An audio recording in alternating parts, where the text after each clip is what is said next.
I was born in Las Vegas, and some of my best, favorite, most emotional, intimate memories are from when I was a little boy and I would go to visit family in Las Vegas. And I remember distinctly, really distinctly, always flying into Las Vegas at nighttime.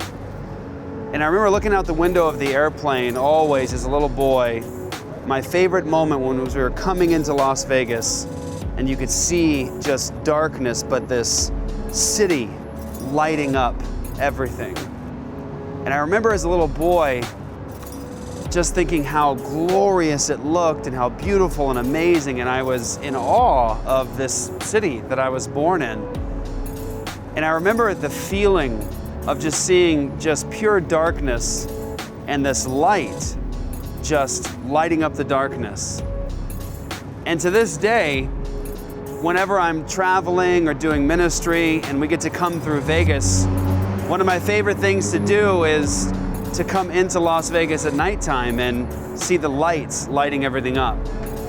And it's amazing too, because if you look around this incredible spectacle in the desert,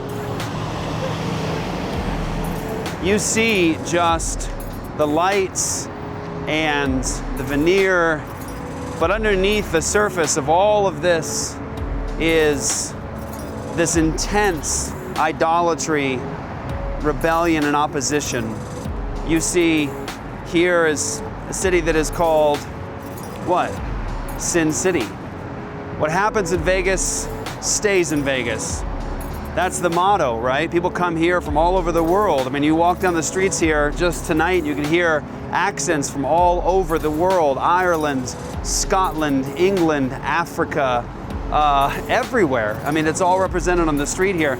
And people come here from all over the world to party, to engage in the pursuit of pleasure. It's underneath all of this, all of the lights in darkness here is just a veneer. It's just on the surface. And underneath it is this intense rebellion and pursuit of pleasure. There is the pursuit of drugs and alcohol and sex without consequences, only it has a tremendous amount of consequences. Underneath all of this sex without consequences, the idolatry of sexual immorality, is the consequence of life, the beauty of life, the forming of a new life.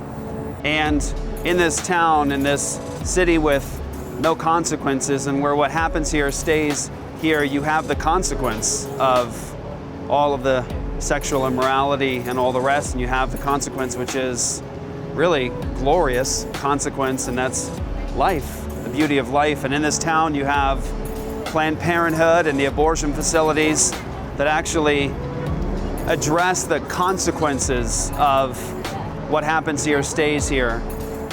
And you have children every single day in the city and in the state that are killed as a result of this kind of a lifestyle. And it's really an amazing blessing to see that since God formed End Abortion Now through Apologia Church, we have churches in Nevada and in Las Vegas who are bringing the gospel into this city in the darkness, into the context of the pursuit of pleasure, the gospel to the abortion mills, saving lives. It's incredible, actually, when you think about that experience I had as a little boy, flying into the darkness and then seeing this city in the darkness, lighting up the darkness. It's really actually how Jesus describes the church, is that that's our mission. Our mission is to be salt. Salt is a preservative. It actually stops things from spoil and decay. It's not just to make things taste better. It's to stop things from spoil and decay and rot. And Jesus says that we're the light of the world. We're the ones that actually set light into darkness, and light dispels darkness. And that really is the mission of the church in the world. People ask the question, should we be involved in bringing the gospel in the area of abortion? I mean, isn't it enough just to be pro-life within the walls of the church and pro-life between our ears and in our homes? Is that enough? And the answer is no, not according to Jesus. In his most famous sermon, he calls us to be salt that actually stops things from spoil and decay, and he calls us to be light that dispels the darkness. We're supposed to be, as the church, the city in darkness.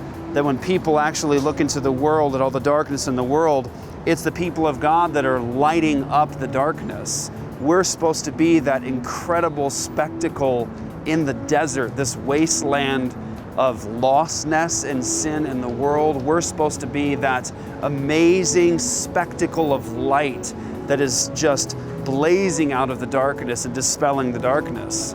That's the mission of the church. And you can be a part of it. We actually have lights right now in the desert bringing the gospel into the area of abortion. And you can actually sign up your church and bring the gospel into conflict with abortion, and you can save lives. Just a couple of days ago, we learned about 4 lives saved just in one morning. Thousands of lives have been saved. You can be a part of being that light and that salt. Just go to endabortionnow.com and you can get your church signed up for free, get free training, and get free resources to be a part of the mission of the church, to be that light in the darkness, to be that salt that stops things from spoil and decay, and to bring the gospel into conflict with the issue of abortion. You can sign up right now for free. Free training, free resources, everything is given away to your local church. Just go to endabortionnow.com.